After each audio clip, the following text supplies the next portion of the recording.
Erev Tov Rabotai, we are continuing with our Mishna Yomi Masechet Sanhedrin. We are up to Perek Chet Mishnah Hey. Today's Mishnayot should be Le'ilui Nishmat Neria ben Svetlana Ranbai Eliyahu ben Burcha Israelov Chana bad Miriam Sason ben Rayin Yoshua ben Shifra Menuchatam began Eden Amen and Leavdi ben Chaim lechaim v'derefua shelemav Daniel Shalom ben Rosa betoch Shachole Israel and Dechlama Merav Binyamin Od Zion Chai ben Dvorah. The Mishnah explains why the Torah punishes the Ben Sorer Umoreh so severely, even though he engaged only in theft and gluttony. Ben Sorer Umoreh nidon al Shem Sofo. A Ben Sorer Umoreh is judged on account of his end, meaning what he will do in the future. His behavior shows that he will ultimately pursue a life of robbery and murder. Therefore, the Torah decreed Yamut Zakai, let him die now while he is innocent, V'al Yamut Chayav, and not die later when he is guilty of a capital crime. Even after this youth was warned and punished with lashes, he continued to steal from his father in order to buy the meat and wine that he craves. Eventually his father's money will run out, and then he will support his habit by stealing from others. When people try to stop him from taking their money, he will kill them. It is better that he dies before he leads a life of theft and murder. And the Mishnah elaborates, Shemitatan shel Rishaim hana'a lahen v'hana'a la'olam. For the death of the wicked is beneficial to them because it prevents them from sinning further, and beneficial to the world because they are no longer able to harm others. The Rav quotes Isaiah chapter 14 verse 7, which states that when God smites the wicked, the entire world is quiet and restful.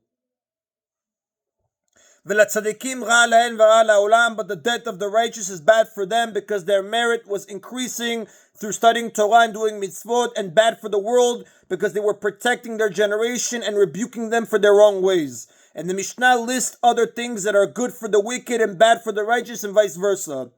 Yain v'shena l'rishaim hana lahen v'hana la'olam.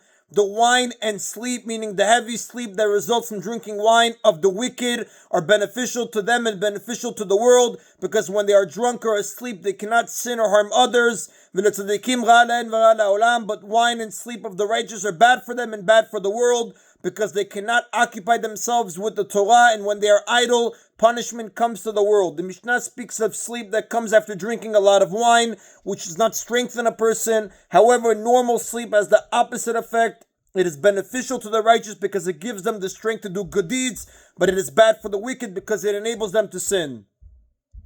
Pizur l'rishaim hana lahen v'hana la'olam. The scattering of the wicked is beneficial to them and beneficial to the world, because when they are apart, they cannot plot together and help one another commit crimes. But the scattering of the righteous is bad for them and bad for the world, because they can no longer help one another to accomplish good. The reverse is also true. The gathering of the wicked is bad for them and bad for the world. But the gathering of the righteous is beneficial to them and beneficial to the world. The serenity of the wicked is bad for them and bad for the world, because they will use the opportunity to sin and harm others. But the serenity of the righteous is beneficial to them and beneficial to the world, because they will use the opportunity to study Torah and do mitzvot. And that is in a Mishnah Hey. Now, Mishnah Hey taught that a Ben Sorer Umoreh is executed because of his end, meaning to prevent him from committing crimes in the future.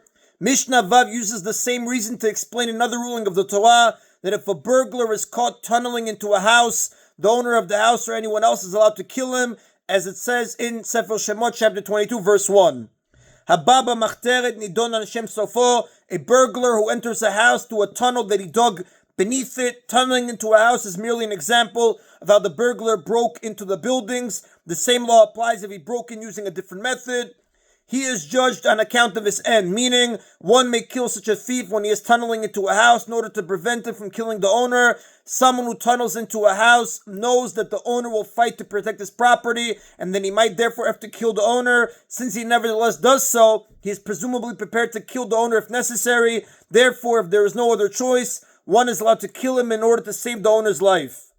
Now, in view of the fact that killing such a burglar is permitted, the burglar is viewed like someone who is liable to a death penalty unless he leaves the house or it is otherwise clear that he will not kill the owner. There is a general rule that if someone becomes subject to a death penalty and to a monetary obligation at the same time, he is exempt from the monetary obligation. This rule, which is learned from the Torah, is expressed as kamle b'derabamine. He receives the greater one, meaning the greater punishment. The Mishnah applies this rule to the burglar. If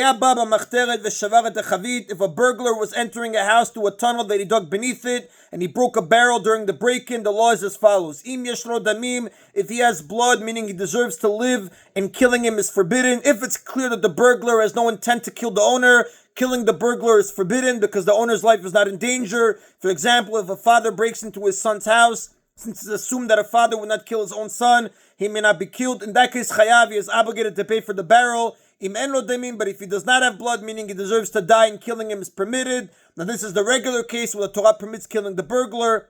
And the words of the Mishnah, he has blood, he does not have blood, are based on the Torah's passage about the burglar, where it is stated in Shemot, chapter 22, verse 1, if the thief will be found in a tunnel and he is struck and dies, he does not have blood, meaning he has no blood or soul, and therefore it is allowed to kill him. In that case, patur, he is exempt from paying. In the second case, where killing him is permitted, he is viewed as though he became liable to a death penalty, and this exempts him from any monetary obligations incurred at the same time.